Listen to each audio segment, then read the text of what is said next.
You can always reconcile numbers if we're comparing to accounting. You can't always reconcile people. Don't conduct your analysis in isolation because data is so incredibly powerful. Not defending just the tribe, but defending the organization. Those creative people that you really want to keep empowered, keep excited, keep motivated, keep thinking. A good experience pays dividends down the line. Stereotypes tend to break down in proximity. Welcome to We're Only Human, a podcast about human resources, business, technology, and the workplace. My name is Ben Eubanks, your host, and I'm so glad you're here.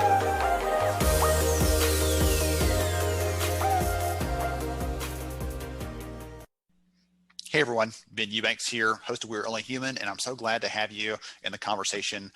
So I actually had a talk with someone recently. We're digging into the remote work conversations and things like that. And one of the things that came up was there are still a ton of people that don't have that option. People are having to go to the same workplace they always had to, or they're having to do the same type of work they've always had to. And so we dug into that a little bit because we sometimes lose sight of that part of the conversation. Today, I wanted to talk to someone that has a workforce that has likely seen disruptions, right? We all have, but that is still doing the same kind of work they always have. And so we're going to talk about the engagement, how to connect with those people, how to support them on that front, because guess what? Everybody isn't virtual these days. And so you can take some ideas if you're in the same industry, the same space, take some ideas from the conversation today.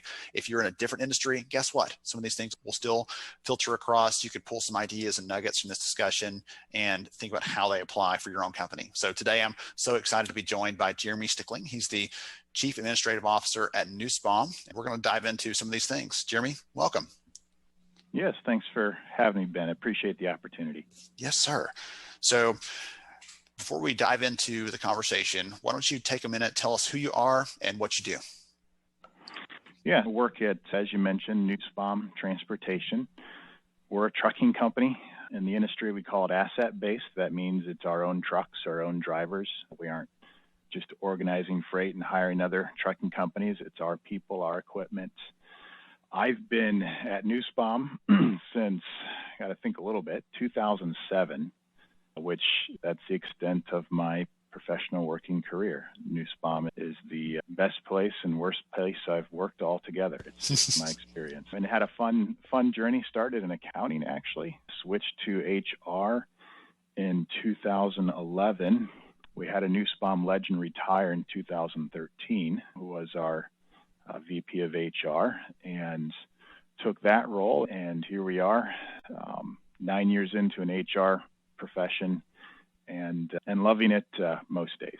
So what was from a career perspective, what was the biggest thing that surprised you moving over from accounting into the HR kind of world?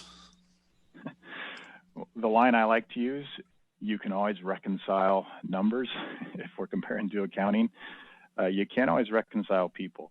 And that's not always a negative thing. So moving from finite people, they're dynamic and just stretches my comfort zone and my skills every day in a good way for the most part.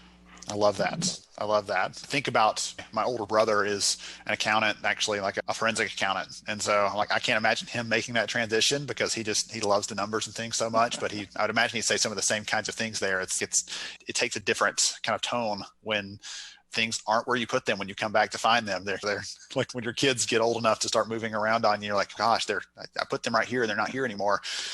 Yeah, probably the same thing. We could make some good metaphors there with the move to the HR space. So let's talk about Nussbaum for a little bit. I can't remember if you and I had a conversation or if I just talked to someone on the team a couple of years ago, but I was really just fascinated with this opportunity to understand more about how the company works, some of your results, some of the engagement scores, things like that. In general, you and I both know that the space is not phenomenal in terms of there's a high turnover rate, there's not a lot of engagement there, and Nussbaum's different. So talk about the company a little bit and that piece of it, and then I would love to dive into some specifics on culture and values and stuff like that, but talk a little about Nussbaum and how it's different. Yeah, so maybe I'll start just by sharing some results. You're always biased where you're at, and we think we're pretty good, but it's not enough to take your own word for it. So some things we do, we contract with a third-party survey service, and they do it phone-based. We get 90+% participation. That includes our driver population. And just for a little more context, our drivers are over the road. And so they're gone all week. They're domiciled out of 25 states. It's a pretty remote work base in that sense. And so we get these surveys back, and the company that did it for us has been in this survey and engagement score industry for a long time. They told us it's the best results that they've seen in their history, which was that's not we've arrived, we're at the pinnacle. It's, okay, we're on the right track. Here's what we want to stay on. Or we do, let me back up. So approval ratings, 85%, net promoter score equivalent, over 4 out of 5 in the trucking industry. You mentioned the high turnover in the space. We're running about 29% turnover with our drivers this year. It's about a 90% turnover for larger over-the-road trucking companies. And so we're besting that by about 3 times and have been consistently. We participate in a contest called Best Fleets to Drive For. It's another barometer we use every year. The reason we like it is it's incredibly intensive. You go through questionnaires, you go through interviews, there's another survey process. And the last 2 years, we were named best overall. So they'll name the top 20 fleets. There's usually about 80 that get nominated. And then we were named best overall the last couple of years. So that's where the culture is right now. That's where we've seen some of the results come in. And again, I share those things, and it sounds like being pretty braggadocious. And boy, I think we're there. We've arrived. That's not the spirit we take it in at all. It's, okay, this is the track we're on, and we want to stay on that track. We've got to double down. So that's where we're at today. So I've never worked in your space, so I'm going to ask a question that might seem silly or basic, but roll with me here. How does a driver that may never actually spend time with you or the leadership team, how do they actually interact with the company? A lot of phone conversations. And then each driver has a tablet, and we have our own designed mobile app on that tablet. And there's a lot of messaging that goes back and forth there as well. So a lot of phone, a lot of messaging. We use that tablet a lot to try to get audio messages and video messages out to the drivers as well. So it's not just all reading memos and such. And then they're usually through the terminal. It varies a lot driver to driver, depending on where they're based out of. Some we'll see every couple weeks. Some we might only see a couple times a year. So it adds a challenge to make things personal or make the driver feel a part, for sure. Okay. I was curious about that piece of it because it seems that's what I was guessing is some of them may only have a touch point physically a couple of times a year. And for a job that requires them to be moving at all times, that just makes it hard to connect with them on any sort of personal level. Yeah. Interesting. You talked about some of the results, and I love that you pointed out that it's part of this journey. It's not a destination. Not only is it keeping with the theme, right, of transportation, but it also, I love the perspective that gives, because it's easy to think if I just hit this goal, then we're good, we're done, we've made it. But that the moment you stop striving feels like the moment you start going backwards. I don't know if that's true or not, but that's just the sense that I get, especially from an HR perspective. Yeah, you don't drift the right direction in the river. You drift downstream. So talk about the results a little bit. Talk about some of the things that Nussbaum does differently in terms of culture. You've given us some of the results there, the impacts we can see. Talk about what leads up to that. So some of the how. It sounds like you're asking for program ideas a little bit, if you're okay if I go down that route. Please do. Every HR person loves a good program, loves a good initiative, right? Any ideas that they can collect, I'm like, we're gonna collect those right here. Yeah. Yeah, if you're in HR and have been in it for a while, you've had somebody roll their eyes at you for a new program idea, I guarantee it. And we have our share and laughing about that. But the trick is, how do you make them effective and not just something that's cute? How do you really get to the meat and potatoes of a program? So some of the ones we do that I think are unique, we're very bought into development here. If you're going to work at Nussbaum, we want you to be interested in professional development, personal development. Development doesn't mean a new job title or a new role necessarily. And so there's a few things we do. I'll start with the non-driver side. So we have 2 programs. One we call Grow Red. Red is the company color. So you'll hear red with some of these programs. It's just company brand, company color. You'll see, if you see Nussbaum truck, the cab's going to be a shiny red. So Grow Red is, and let me back up too, as I talk about these programs, they're all voluntary. We don't force anything. We believe in the power of choice, especially when it comes to development. And you ask, how do you get effective learning, effective training? How do you get buy-in? How do you get engaged? Shoving it down their throats, obviously. And this is awesome, and you have to do it. No, it's by choice. Choice is such a powerful thing. And so as I lay these out, they're all done by employee choice.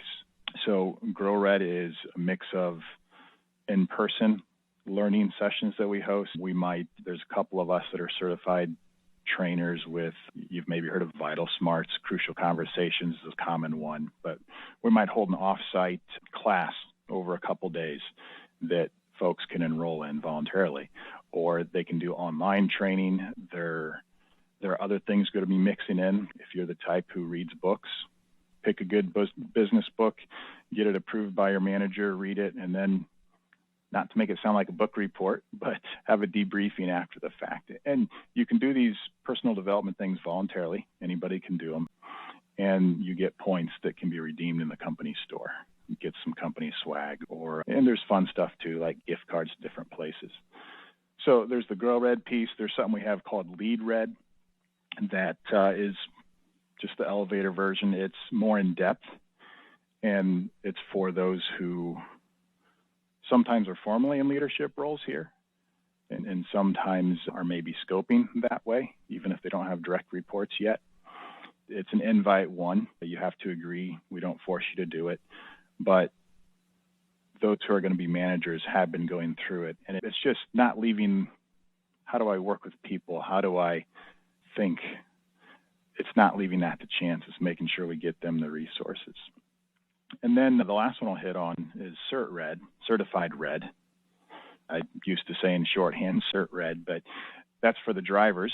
And again, voluntary, by choice.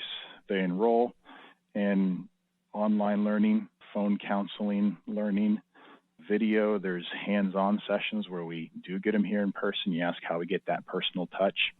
There's peer-to-peer mentoring that's part of that program.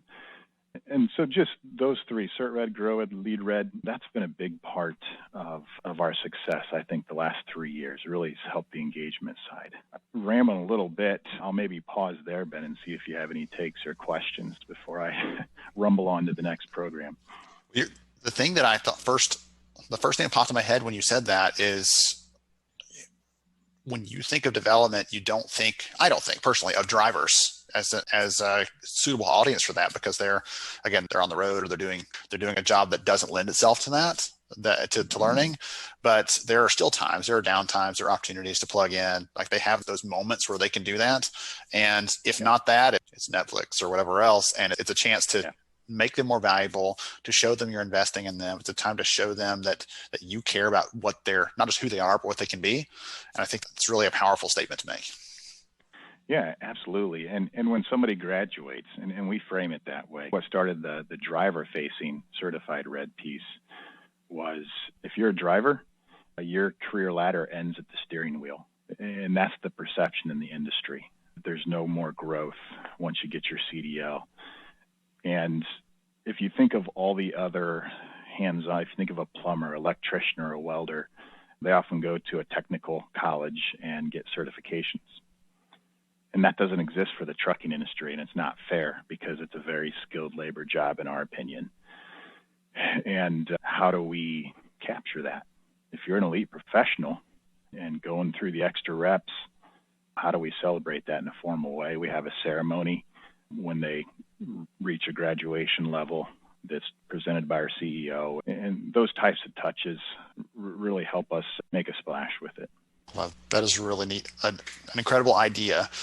And I'm thinking of, again, this whole started, the conversation that led me to think about Nussbaum after a couple of years of not even having a conversation with you and the team was, I knew at the time you were already doing great things. And I hope is that people are listening to this thinking, even if we don't have people that we can see every day, whether it's we've chosen to go remote or we can't meet together or whatever else, there are still options to really connect with them on the levers that matter to them, that really drive their engagement and that drive hopefully their performance or productivity, those other kind of metrics that we do care about. I'm loving these stories and these examples you're sharing. Yeah, absolutely. So we talked about some programs, some examples, things like that. What are the values that kind of underlie the culture at Nussbaum? What are the things that drive this? Because I keep saying drive. I don't know if it's like subconscious or not. It's plugged in there. What are the things that push this though at Nussbaum? Because there are lots of companies out there that are doing similar types of work in very different kinds of ways, treating their driver workforce differently. They're treating their non-driver workforce differently. And it seems like there are some specific values and things in your culture that from the very beginning, the lens that you're looking through and the lens that you're perceiving them through is just a different kind of perspective. Yeah, I've scarcely been on a website of another company that doesn't say we do the right thing and we put people first. And some of what I'm going to say to this question may or may not be new, and words only get you so far. But the value system that drives us, I would call it a Christian-based company, and we aren't shy. There's some things that doesn't mean. I'll maybe run through that list first. It doesn't mean somebody has to have a certain worldview to work here at all. It doesn't mean that we're perfect. Christian-based doesn't mean that we don't disappoint people. It doesn't mean that we don't drop the ball. And sometimes when you say that, that's what comes to mind. And so when I say Christian-based, it's really the underlying framework for company values. It gives you a framework, a starting point. And so when you go through our core values, things like benevolence, character, honesty, integrity, excellence, it's all tying back to that framework. And the three things that jump out and grab me the most with this is it's a value base that the human has intrinsic value. Every person is as valuable as the next person. And that drives how you think, how you work through situations. I think of a little bit more of a raw example. Things don't always go well for everybody here. And sitting in with another manager, it was a termination meeting. And this other manager said, I had a hard time last night thinking about this guy. He's got a life and this is blowing it up. And that's the thinking we want. But still a human, there's still value there. And it's not, everybody says we're not about money, we're about people, but we have fun making money, but profits enable. They enable your platform and what is the intrinsic value of a human. And that drives a lot of what we do. Another thing I'll add too is this concept of stewardship. We really feel that Nussbaum, it's a family name, but nobody feels like they own the business. We're stewards of it. If you look at it, it's God's business, and we want to, that's the banner we're carrying, and there's an extra level of responsibility that goes with that. So the stewardship concept. And then the last piece, and this is what gets me out of bed in the morning. This is what makes me come to work. And quite frankly, this is what enables me to do HR work sometimes when it comes to, working with an employee situation or an employee struggle, is we believe we're in business because it lets us rub shoulders and have interactions with people. And when that interaction is done, are they in a better place? Did it go their way, but was it a positive interaction? Can we have the person or the vendor or the customer or whoever we interact with, I think in terms of employee a lot just because of the HR world, but it's broader than that. Are they in a better place? Was it a building block in their life? And do we get that right every time, every life, every situation? Probably not. Is that what we aim for? Absolutely. And that's a broader purpose than profits. I wanted to point out there that one of the things you were very transparent about is these are values, these are ideals, in a perfect world, every one of those is going to come out in every situation. And yet we are imperfect people in an imperfect world. And so sometimes things don't work out like we want them to. Sometimes things break. Sometimes relationships get hurt. But I love the piece. I can't pick just one of them. Goodness, we're here to love people, take care of them, support them. And one way we're doing that is, through work or through our relationship with them as a vendor. We're supporting them and being kind to them, because guess what? Strangely enough, in some workplaces, that is an uncommon thing to just say, I'm going to be kind to someone else because I can and because I need to. So I love how the values pull through in that. And one of the things that I wanted to point out, you said one of the first things you said there, I wrote it down. You said words can only get you so far. Everybody wants to talk about values or culture in terms of these fluffy kind of concepts. And, we believe in integrity, or we believe in this. And yeah, Enron believed in integrity too. Okay. So that was one of their core values. It's about living it out. And that's what it gets down to is, are we living this out? Do our people see this in our leadership team? Are we making this a part of how we act and react and behave on a daily basis? And if so, then you're really putting those into practice. Otherwise, you might as well just tack on a couple more words and leave it up in the lobby somewhere, because it doesn't matter to anyone. Yeah, absolutely. And ultimately, when my head hits the pillow at night, do I feel we did our best to treat somebody the right way? And again, my mind goes back to the harder situations. That's part of being an HR professional. When our head hits the pillow and we look back on it, if I leave my hand extended, did we do what we could? Were we fair? Were we transparent? And if we can check those boxes, not everything's going to go the right way. And sometimes you might miss and have to circle back. You know what? I missed that point. I dropped the ball here, and that impacted your life. And being willing to grapple with that, if you can, again, check those boxes, then my head can hit the pillow, and I sleep pretty good at night. Goodness. So I've got a ton of notes. I'm listing all these things out because there's so many good ideas and everything from you, Jeremy, today so far. Someone listening in has got some good ideas from you, has enjoyed this conversation. I know it, but any closing advice to reiterate a key point, something you haven't shared yet, it doesn't matter what it is, I'm casting a wide net, but any advice you might offer someone that says, hey, I'd love to be at 1/3 of our industry's turnover rate, or I'd love to have our employees actually responding to these things and wanting to share because they know that someone's listening and caring for me and believes that they can make this work environment better for me. Any advice you might share with someone listening to this that wants to have similar impact, similar results in their own organization? Yeah, and maybe talking from organizational decision level here first, and then I'll get to personal level. But organizationally, executive level, work isn't first in life, and that's okay, and embrace that. And that's such a counterintuitive thing. Executives are largely about numbers. They're looking at reports, and that's the world they think in. Work doesn't have to be the most important thing in somebody's life. And the better you are at embracing it, it's about the whole person. And if the whole person's in place, work follows in step and gives you leniency and flexibility where you need to have it. On the personal level, how to get those results. Trying to think of something unique that we didn't cover earlier. It doesn't have to be unique. It can be like, this is my thing. If I was going to preach to someone and I had one chance to tell them one thing, you gave so many good pieces today that I could pull any of those and say, this is the thing, but I just wanted to hear from you. If there's one like, this is the one that I believe strongly in, there's no issue with reiterating that. Yep.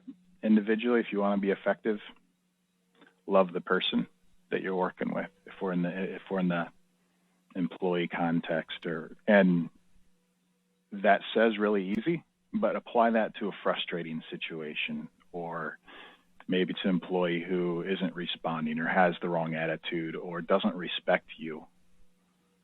That's when it's more important yet to validate that person. Let them keep we have truck drivers who are trainers who teach students, and we'll always tell them, if you want to be an effective trainer, you let that student keep their dignity. They're brand new, but that doesn't mean they don't have their ego. You're the experienced one. They should be asking you how everything goes. They're not going to do all that all the time. Let them keep their dignity. and you'll be more effective with what you want to get across. I feel like at some point this conversation went from like work lessons to life lessons, and I'm thankful for that. I'm thankful for that. I don't know if I am. I'm not qualified to pontificate on that kind of stuff. Well, you had said it earlier on that this is about thinking about the person, though, not just as you're a driver, so you're going to be behind that wheel, you're going to be sitting in that seat for the rest of your life. You're thinking about this vision for them. They have a vision for themselves that might not involve doing that for the rest of their life, and you're opening up that door for them to see that and perhaps understand what those other opportunities might be, or a way for them to advance and level up. So there's so many good ideas and insights in this conversation. Wow, goodness. Jeremy, thank you so much for saying yes when I randomly pinged you and asked you if you'd be willing to have a conversation. I have enjoyed this thoroughly. I know the audience has as well. I really appreciate it. I just want to say thank you. Yeah, thanks again for the opportunity. It's always enjoyable. Wonderful. To everybody else out there listening in, we'll catch you next time. We're Only Human. Stay tuned. Thank you so much for joining me on the show today. I'm honored to have you as a listener. If you enjoyed this episode, please take 10 seconds to rate it at iTunes, Stitcher, or wherever you listen to your podcast. Also, if you know a friend that could benefit from today's conversation, please pass it their way. After all, a rising tide lifts all ships. To see show notes, sponsor information, and our full show archives, visit onlyhumanshow.com.